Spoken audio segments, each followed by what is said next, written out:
Hello, hello, hello. Shereem Herndon-Brown, Strategic Admissions Advice. I'm so happy to be here today because I have to talk to you about something very important. I'm hearing a lot, too much, from parents that I'm speaking to about the U.S. News and World Report and the rankings of the schools in which their kids are applying. So, today's video, we're going to talk about selective slash rejective schools because we're at a time right now, it's somewhere in the fall, that we need to make sure our kids, my kids, your kids, whoever you know, do not fall into the selective, rejective, or I'm a failure bucket, okay? Shout out to my boy Akil Bello for talking about rejective colleges. And what is a rejective school? A school that admits 10 to 20% of their applicants is rejective. They're going to not admit the overwhelming majority of the kids who apply to their school. And if you think that your kid is going to get into there, bravo, but the likelihood that they're going to get into all of the rejective schools is highly unlikely. So again, I'm not trying to be a Debbie Downer as much as I want you to go into this process with wisdom, with some understanding of how a teenage mind works.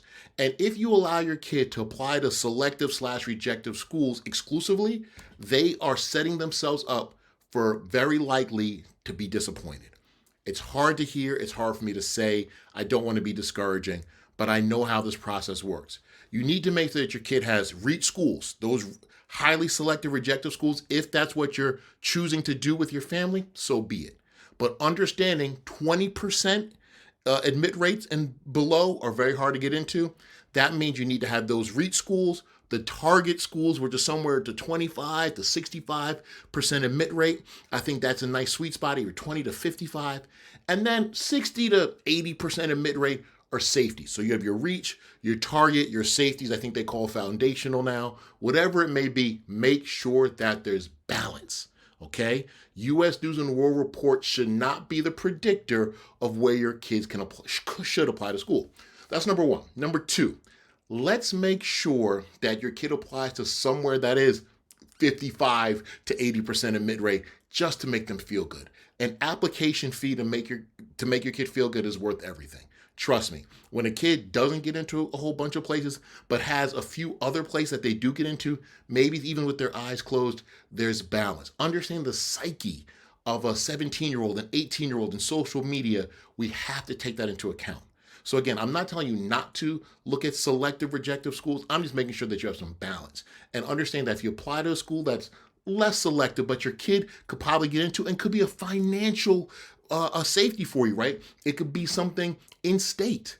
It could be a junior college, a community college. Your kid needs to know that they're going somewhere next year.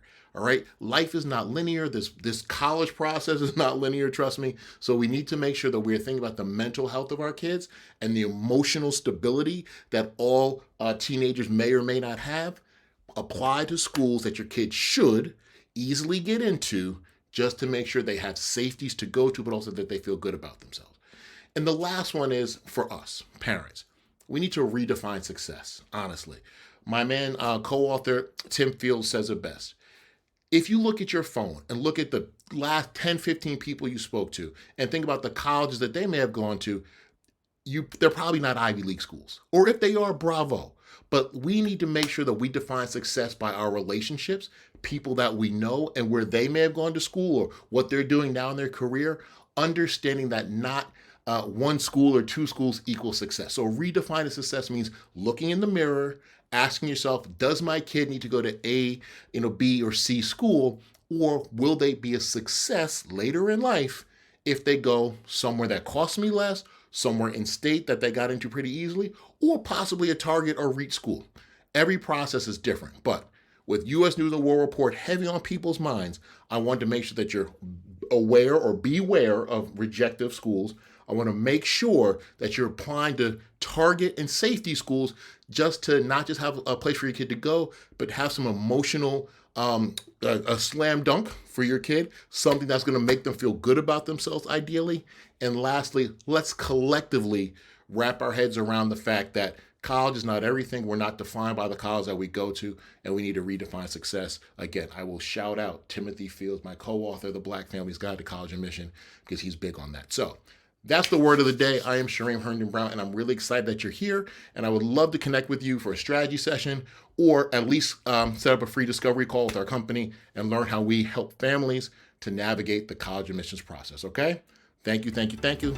Talk to you soon.